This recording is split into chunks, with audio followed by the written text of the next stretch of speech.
Eusko Jaurlaritzako kultura eta hizkuntza politikako sailburua, lehenik eta behin mila esker gurekin egoteagatik, eta nondik dator Euskaraldiaren ideia? Euskaraldiaren ideiak jatorrian dauka kezka bat. Eta kezka da, gure gizartean, gero eta pertsona gehiago daudela, euskara ikasi dutenak, baina batzutan zail egiten dela, euskaraz hitz egitea, kosta egiten da. Orduan, euskaraldiak daukan helburua da sortzea, baldintza egoki batzuk, euskararen erabilera aktibatzeko. Horrela sortu zen eta horretarako da. Jatorrian dauka kezka bat, eta da, ez dago argi gure artean euskararen erabilera igotzen ari dan, mantentzen ari dan, jaisten ari dan, eta badago kezka bat, eta gaina kezka hori orokorra da. Albiste hona da, gero eta jende gehiagok dakiela euskeraz, eta duda da ikasitako hori erabiltzen den edo ez. Orduan, kezka hortik edo horretatik sortzen da Euskaraldiaren ideia. Zu Euskaraldian zer rol hartuko zen? Ara, ni bizi naiz inguru erdaldun batean. Guk etxean euskaraz hitz egiten dugu, nik lanean euskaraz hitz egiten dut, baina ni bizi naizen auzoan ez daukat norekin hitz egin euskaraz. Orduan, nire papela beti izaten da hau biziarena, beti ahalegintzen naiz jendearekin euskaraz hitz egiten. Eta lehenengo hitza euskaraz esaten. Baina erabaki dut Euskaraldian belarri prest izango naizela. Eta gustatuko litzaidake nire paparrean belarria ikusten duen jendeak niri euskaraz hitz egitea. Parte hartzea handia izan dut uste duzu? Gaur da azaroak 9, eta momentu honetan daude izena eman da Euskaraldian parte hartzeko 100.000 pertsona. Nik uste dut kopuru handia dela. Susmoa daukat, euskara hizkuntzatik hurbilen dauden pertsonak direla ongien ezagutzen dutena gaia eta konprometituenak. Eta zenbat eta urrunago bizi euskaratik, uste dut informazio gutxiago dagoela eta ostasun handiagoa. Baina, nik uste dut aurtengo ekitaldi honek, balio baldin badu, euskaraz dakigunuk euskara gehiago hitz egiteko, aurrera pauso handia izango dela. Zu kultura sailburua izanik, euskarak garrantzi handia du kultura munduan? Gu bizi garen herrian, euskara da kultur sorkuntzaren eta kultura transmisioaren tresna bat.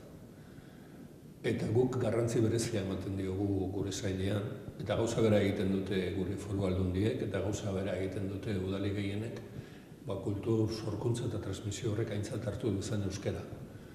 Baina ez dugu egiten euskara geto batera eraman da, edo euskara mundu aparte bat bezala ikusita. Baizik eta euskarazko sorkuntza eta kulturaren transmisioa daude sartuta gaztelaniazkoarekin batera. Eta nik uste dut baietz, gure herrian dagoen kultur sorkuntzan euskarak pisu handia duela. Zu Eusko Jaurlaritzako sailburua izateaz gain, lehen EITB-ko eta Deia Egunkariko zuzendaria izan zara. Nora ikusten duzu euskararen egoera komunikabideetan? Ikusten ditut, bi arazo eta oportunidade bat. Arazoak dira, hedabide batzuetan ez dago masa kritikorik euskaraz lan egiteko eta euskara erabiltzeko. Orduan uste dut, euskarazko kazetariok jarri beharko genukela helburu bezala gure profesionaltasuna euskararik ez dakiten medioetara ere eramatea. Egun gaztelaniaz argitaratzen den egunkari batek ez du euskararik erabiliko, espaldin badauka bere kazetarien artean euskara hitz egiten duen jenderik.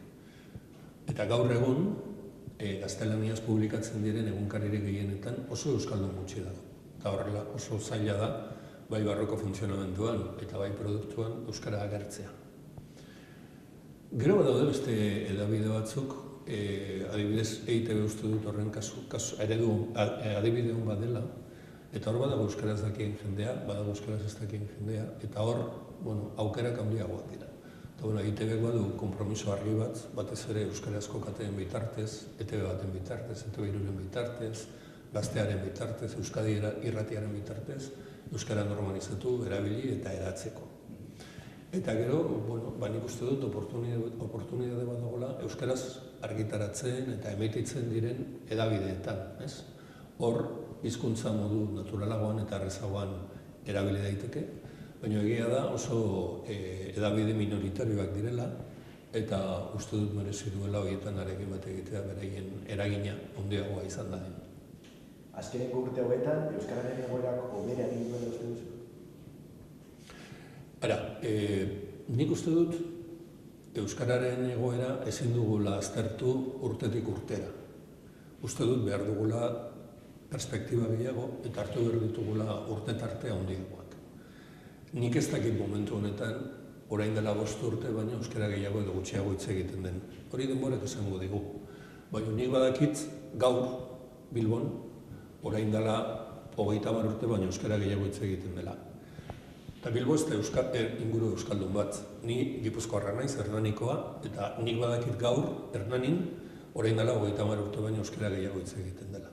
Orduan, perspektiban hartuta, nik uste dut euskararen egoera modu nabarmenean hobetu dela. Asko ze jende gehiago ikasi duelako hizkuntza, eta lehen baino, orain dela 30 urte baino gehiago erabiltzen delako. Baina egia da, arazo berriak daudela eta zailtasun berriak daudela. Adibidez, jende asko dago, etxean euskara ikasi ez duena, ikastetxean ikasi duena, kapaz da karrera bat euskaraz ikasteko, kapaz da testu komplikatuak edo ariketa komplikatuak ulertu eta resolbitzeko, baina gero zailtasunak dauzkagun bere euskara hitz egiteko. Orduan, uste dut beste egoera batera goazela, eta orduan uste dut perspektiba importantea dela, eta gero matizak ere behar direla, adibidez, kaldera horri erantzuteko, baino gehiago edo beto hitz egiten dugu. Segun. Eta etorkizuna, nola ikusten duzu euskararen inguruan? Hiztun kopuru gehiago egongo dira edo mantenduko da? Bueno, dudarik gabe, euskara ezagutzen duten pertsonen kopurua onditu eta hazi egingo da datozen urteotan. Orain arte gertatu den bezala. Momentu honetan daude, orain dela 25 urte baino, 226.000 pertsona gehiago euskara dakitenak.